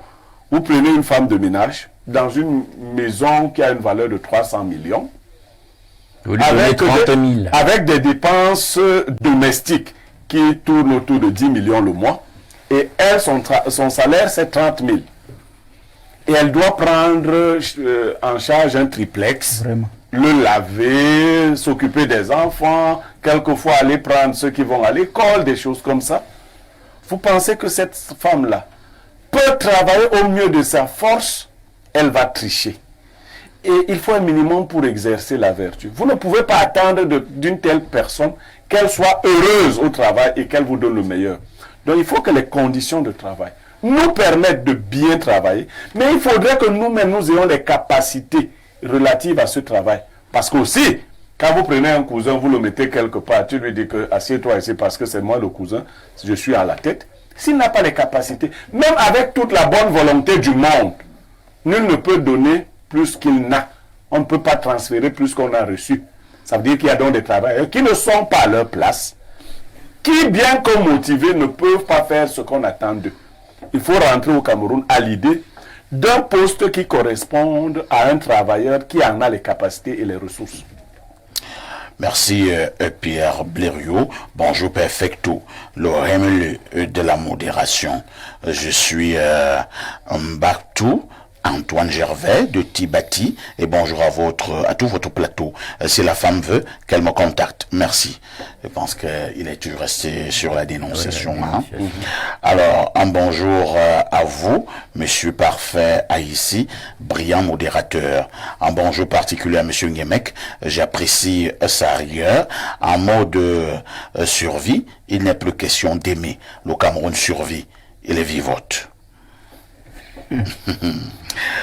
Alors, le docteur Hubert Essomba est également au rendez-vous. Il veut argumenter. Qu'est-ce qu'il dit? Bonjour Perfecto et à tout le panel. La problématique liée au travail bien fait est en partie la conséquence du fait colonial, car la colonisation avait pour mission l'éradication systématique de l'existant local pour laisser place aux modèles importés, et les canaux de formation tenaient moins en compte la conscience professionnelle. Alors, on va assister à la transformation de notre société en des établissements extérieurs au point où les ouvriers, les fonctionnaires n'auront pour souci que leur salaire au détriment du rendement. Merci. Autre message ce matin, bonjour El Perfecto et à tout ton plateau. Monsieur Adalbert, il faut comprendre que beaucoup occupent des postes qu'ils ne méritent pas. Conséquence, les employés sont frustrés, intimidés, moulinexés. Suivez mon regard. Zera Haï Youssoufou, depuis Mokolo, c'est à l'extrême nord. Autre message ce matin, bonjour Info TV. Le sujet inscrit à l'ordre du jour est très intéressant et diversifié. Le travail selon la Bible est une malédiction si nous nous en tenons au livre de Genèse. Dans le contexte camerounais actuel, les Africains ont l'amour du travail bien fait, mais la contrainte gouvernementale nous détourne de cet objectif. Il y a encore beaucoup à refaire. C'est signé Dev. Autre message. Oui. Je voulais réagir à ce monsieur ou à cette dame. On ne peut pas dire, si on s'en tient aux données bibliques génésiaques, que le travail initialement était une malédiction. Je ne sais pas sur quoi la personne s'appuie, mais on nous dit quand même qu'originellement, si on s'en tient à ce récit-là, Adam et Ève avaient le devoir de cultiver un jardin et de le garder. Vous voyez un tout petit peu, quand vous revenez dans le contexte de la création, vous vous rendez compte que c'est une création faite par le Créateur, dont le divin. Mais on nous donne la possibilité à des créatures, des humains, de pouvoir interférer avec une œuvre d'une entité, d'une personnalité supposée être parfaite. Donc le travail ici devait être donc un travail, comment dire, de contribution créative, d'interaction sur ce qui avait déjà été fait, un travail d'émulation. Vous voyez un peu. Et ici, ça interpelle véritablement le fait que de nos jours, en réalité, on ne donne plus la possibilité aux gens véritablement. Alors, je crois que tu allais aider le téléspectateur à comprendre. Il y a deux moments dans le travail de la Bible, dans la Genèse. Il y a deux moments. Le téléspectateur a pris le deuxième moment, qui est le moment qui intervient après la malédiction. Il fallait le lui préciser. À l'origine, le travail épanouit l'homme. D'ailleurs, c'est la poursuite de l'œuvre créatrice de Dieu. Vous êtes mis dans le jardin pour le cultiver et le garder. Point. Lorsque l'homme désobéit à Dieu, Dieu maudit le fruit du travail de l'homme. Il dit, C'est avec peine que tu tireras ton produit de la terre, car tu as été tiré de la poussière et tu retourneras dans la poussière. C'est ce deuxième volet qu'ils ont considéré. Non, dans la conception judéo-chrétienne, le travail n'est pas source de malédiction. C'est la malédiction qui précède la nature du travail qui a changé les résultats du travail. Oui, voilà. Donc il a bien fait de me compléter là-dessus, et là je vais rebondir pour dire que justement, je l'ai déjà dit ici, c'était dans le cadre d'une autre émission, même dans l'étymologie latine du mot travail, on se rend compte que l'apparition tardive sur le plan sémantique du travail en tant que élément de souffrance, etc., apparaît bien plus tard, parce que le travail ne résulte pas simplement d'un certain nombre d'activités physiques ou serviles que les gens accomplissent le plus clair du temps. Il y a des activités créatrices, des activités intellectuelles qui sont source d'une grande émulation et qui produisent énormément de plaisir tant aux créateurs qu'à ceux qui contempleront sa création. Donc on ne peut pas ignorer cet aspect du travail qui est un travail artistique. Or, aujourd'hui, on est toujours là, vous avez remarqué, notamment dans le système mondialiste et globaliste, capitaliste, on va vous dire que vous avez des gens comme Rockefeller qui vous disaient à un moment donné, ici aux États-Unis, on ne veut pas des gens qui réfléchissent. Donc, on n'est pas trop dans la logique de permettre une philosophie dans le travail, ou alors de philosopher dans le travail. Il disait qu'il veut simplement des exécutants. Des hommes finalement qui se comportent en bon serre, qui sont comme des machines, qu'on peut régler d'une telle ou telle façon, qui exécutent simplement un certain nombre de process et qui ne réfléchissent pas foncièrement. Or, nous sommes appelés à être des êtres pensants. Et c'est là même le danger. Parce que justement dans le monde du travail, lorsque vous commencez à trop réfléchir, à trop penser, on a l'impression que notamment dans notre écosystème, celui du Cameroun, vous devenez un mauvais travailleur. C'est-à-dire qu'on va dire que celui-là, il est plutôt subversif. C'est le genre de personne que si on garde ici, etc., il va amener plutôt les autres à commencer à réfléchir un tout petit peu, à questionner les choses, et ce n'est pas bon. Or, en réalité, tout ça est à prendre en compte lorsqu'on parle du travail. Et pour en arriver véritablement à un amour du travail bien fait, c'est dès la base, je pourrais même dire, c'est dès le sein. Parce que c'est là où on doit nous inculquer l'amour du travail bien fait. Comment ça se passe déjà dans l'unité familiale qui est la famille? Dès qu'on quitte la famille, comment ça se passe dès nos premiers pas à l'école? Soit à la maternelle, soit au primaire, puis par la suite au secondaire et au primaire. Ceux qui étaient nos maîtres, est-ce qu'on a dû échouer? Justement,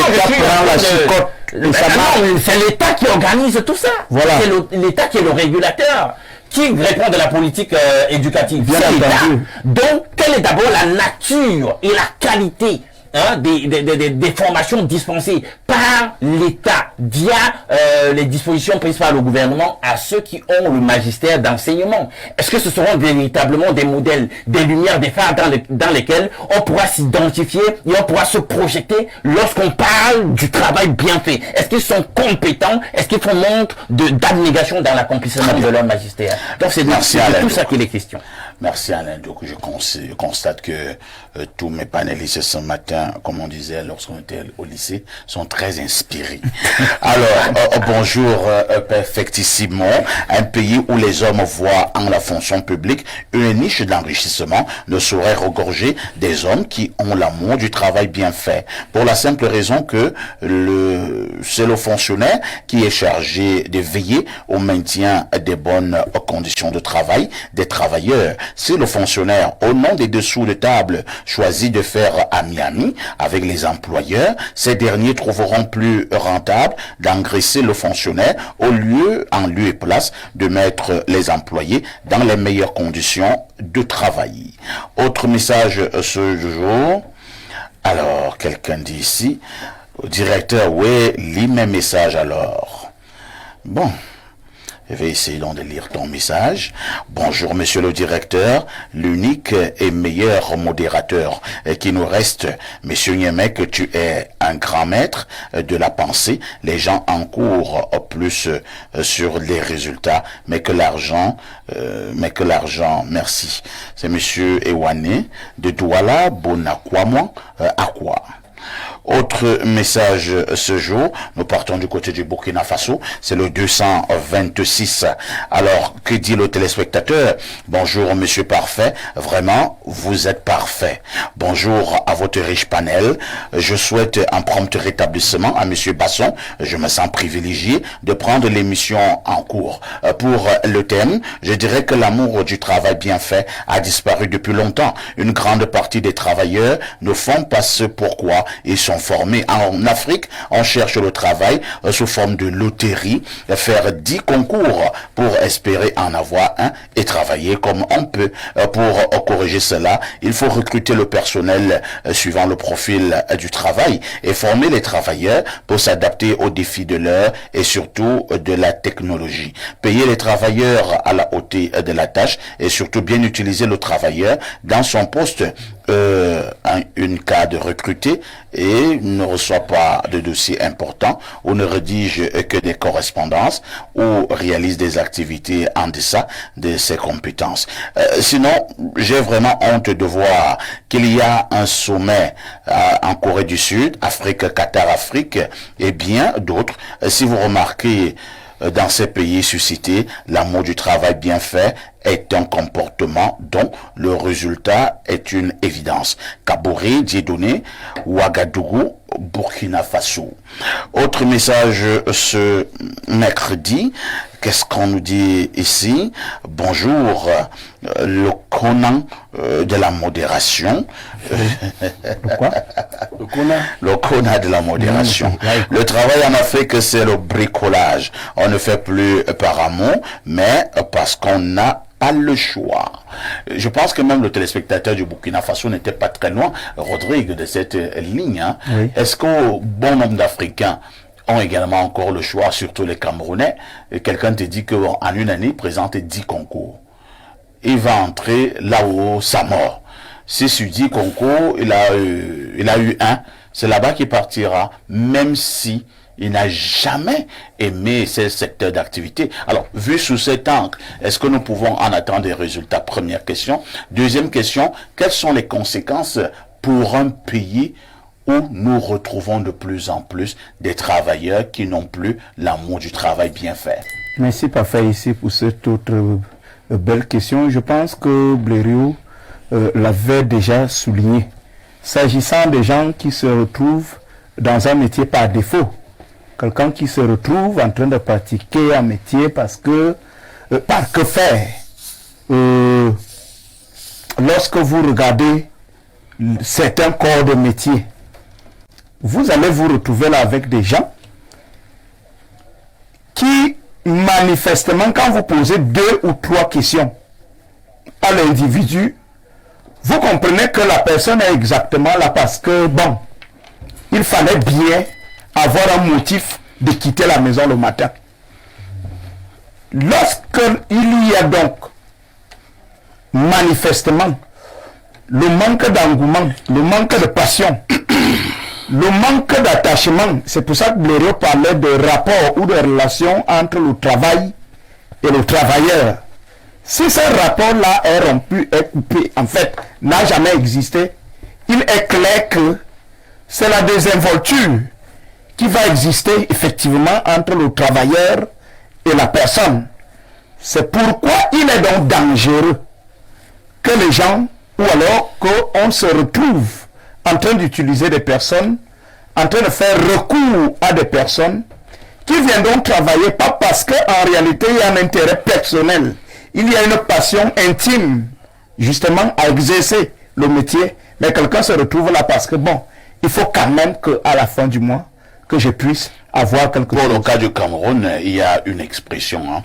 Nous sommes à la recherche du matricule. Nous sommes à la recherche du matricule. Et vous avez posé des questions sur les conséquences. Tout à fait. Parfait, ici, les conséquences sont là devant nous. J'ai parlé des projets qui sont tout simplement morts de leur belle mort. Parce que la Haute République, et même toute la République de façon globale, ne se fait pas le devoir et la pression même d'exiger de bons résultats lorsque vous avez des personnes désinvoltes à la tête des postes. On a fait le bilan des barrages hydroélectriques dans lesquels on a investi beaucoup d'argent. Je ne sais pas ce que sont devenus les tracteurs de Bolova. Je ne sais pas beaucoup si, en tout cas c'est Blériot qui peut mieux nous renseigner là-dessus. Par exemple, le complexe sportif de Lembe, est-ce qu'il a été Comment c'est Blériot qui peut mieux nous renseigner? Il travaille au Lembe? Non, je ne dis pas qu'il travaille au Lembe. Il est un employé de McGill? Mais il est un peu proche de l'ONU. L'ONIES. L'ONIES, voilà. Donc, je pense qu'il peut avoir la bonne information sur l'état de santé du complexe sportif de Lembe qui a englouti. Est-ce que c'est pas mieux de demander pour ce Tolo? Un peu plus de 100 milliards. Je ne sais pas, il ferait l'effort de le rencontrer. Que de projets comme ça mis sur pied, mais non aboutis, effectivement parce que il y a absence de patriotisme et absence d'amour, d'abord pour le travail, et maintenant absence justement de recherche de l'excellence tant prônée. Je crois que le Cameroun, lui pour chuter, le Cameroun va se retrouver dans une situation spirituelle que c'est tout un esprit, ça s'appelle la procrastination. Vous voyez un peu la procrastination, effectivement, c'est une action ou alors un état d'esprit qui consiste à renvoyer à demain ce que vous pouvez faire aujourd'hui. C'est-à-dire que vous avez bien les moyens là, la possibilité de construire votre maison, mais vous dites que non, je suis star, et puis les moyens viendront toujours. Cette maison, je peux la réaliser demain. C'est ça la situation du Cameroun. C'est-à-dire qu'on cumule des années et les politiques, certains, trouvent une belle excuse, c'est que le Cameroun est un jeune État. Alors qu'il y a des États plus jeunes que le Cameroun qui réalisent de grandes choses. Pierre Blériot-Niemek, n'avez-vous pas l'impression de temps en temps, lorsque vous regardez certains travailleurs au Cameroun, qui sont des Camerounais, n'avez-vous pas l'impression, disais-je, que cela exerce comme si en réalité ils sont en mission et demain ils retrouveront leur vrai pays pour leurs vieux jours? Non, parfait. Ici, le travail devrait épanouir le travailleur. Oui. Celui qui ne fait pas le travail pour lequel il est fait, parce que nous sommes chacun fait pour un travail, ou celui qui n'aime pas le travail qu'il fait souffrir son corps, mortifie son âme. Vous verrez des gens, même bien payés, qui sont très tristes à leur lieu de travail. Oui. Qui imposent aux autres leur tristesse parce qu'ils ne sont pas dans leur milieu. Quand nous allions à l'école, on nous disait de bien étudier toutes les leçons. Il y en avait qui avaient abandonné certaines leçons. Parfait, ici, regardez quelqu'un qui doit écrire des rédactions administratives pour son patron, alors que lui-même reconnaît qu'il n'a jamais su écrire. Il va donc être ce genre de collaborateur qui, étant au bureau, écrit à ses camarades de classe qui, eux, n'ont pas d'emploi. C'est-à-dire pour qu'il lui envoie des textes. Il écrit, il envoie à un tel qui est au quartier. Mon frère, s'il te plaît, le patron a demandé telle chose. Si tu peux me faire rapidement un truc là. Tu connais ce genre de travailleurs? Non, mais il y en a dans un pays du faux diplôme. Ah bon? Ils sont hyper nombreux. Comment ça? Et pendant que... Bien sûr. Je connais d'ailleurs un chef qui était étonné de voir la qualité de la rédaction administrative d'un de ses collaborateurs. Un jour, lui a dit, viens. Et puis... assieds-toi là, tu vas me rédiger 2 correspondances.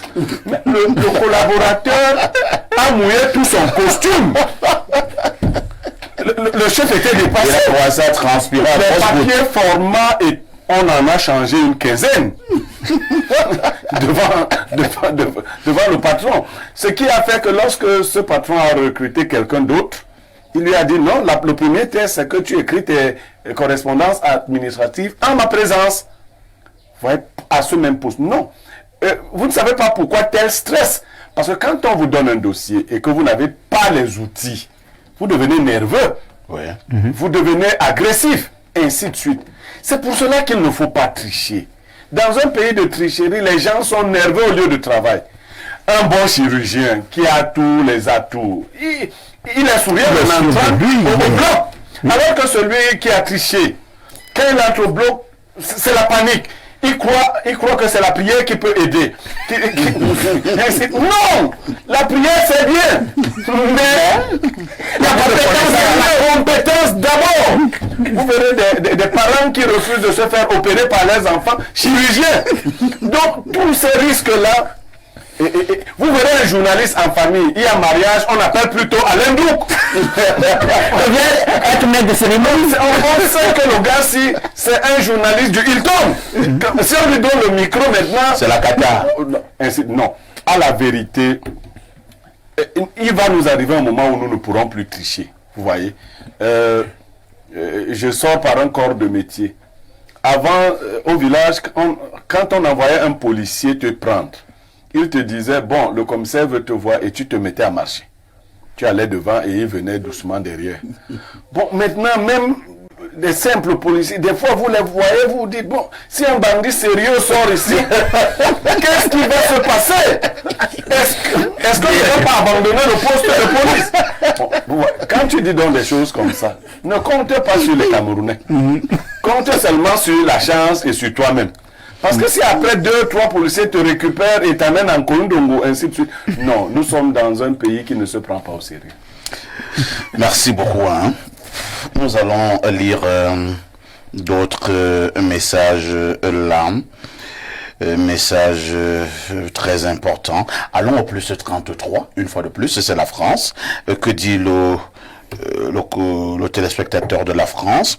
Bonjour parfait et spécialement aux frères au timbre spécial. The atmosphere is very good ce matin et pour moi, bien faire son travail revient à l'exercer avec passion. C'est aussi taire ses instincts grégaires. Par exemple, le fait de libérer les maillots et équipements est un acte de grandeur qui caractérise le travail bien fait de l'espagnol de Tinga. C'est fameux Tama qui envoie le message. Okay. Ça c'est quel parallèle ça? Autre message ce jour. Attendez de même d'abord. Est-ce qu'on a libéré les maillots? Je n'ai pas l'information, je dois l'avouer.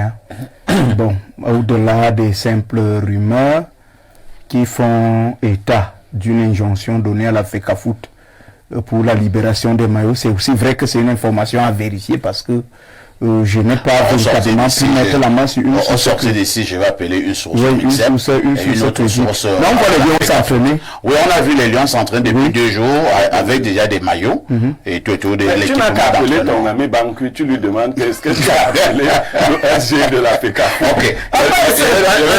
Un autre nom qui revient beaucoup. C'est ça. Tu l'appelles, tu l'appelles. Voilà. Émile, est-ce que tu as passé un coup de fil de l'autre côté? Bonjour tonton et toi. Eto est dans les taux de ces vicieux du gouvernement. Oh ben, ils sont pas vicieux, hein, vous n'avez aucune preuve. Il devait démissionner et depuis que cette affaire a débuté, voilà qu'il s'est fait humilier et ce n'est pas fini. S'il tente de ne pas donner les accréditations pour les 2 rencontres face au Cap-Vert et l'Angola, les soupçons de malversation et la fameuse Coupe du Monde gâtée seront ouverts. Et bonjour, Kondengui, pour le pasteur pontifical de l'église de Tinga, Vegas à Aqua, qui envoie donc ce message. Bon, je souligne que nous parlons du travail bien fait. Là, ils disent comment quelqu'un doit bien faire. Et toi, cristallise tout ici sur le plateau. Bonjour Adalbert Aïssi et bonne émission. Si ça peut te faire passer une excellente journée, tant mieux. Dans quelques jours, une prophétie présidentielle va se réaliser et c'est celle du président Paul Biya qui avait dit un 9 juin 2004 que des gens s'intéressent. Bon, moi, je ne sais pas quel est l'angle de ce débat qui évoquait votre aspect du message. Ils voient leurs enfants grandir, mais ils nous envoient de... Nous parlons du travail bien fait. Est-ce que le 9 juin 2004, le président parlait du travail bien fait? Non, le 9 juin de cette année, c'est un dimanche. Bonjour Perfecto, le très haut peut-être vous voulez dire la très haute instruction de la modération.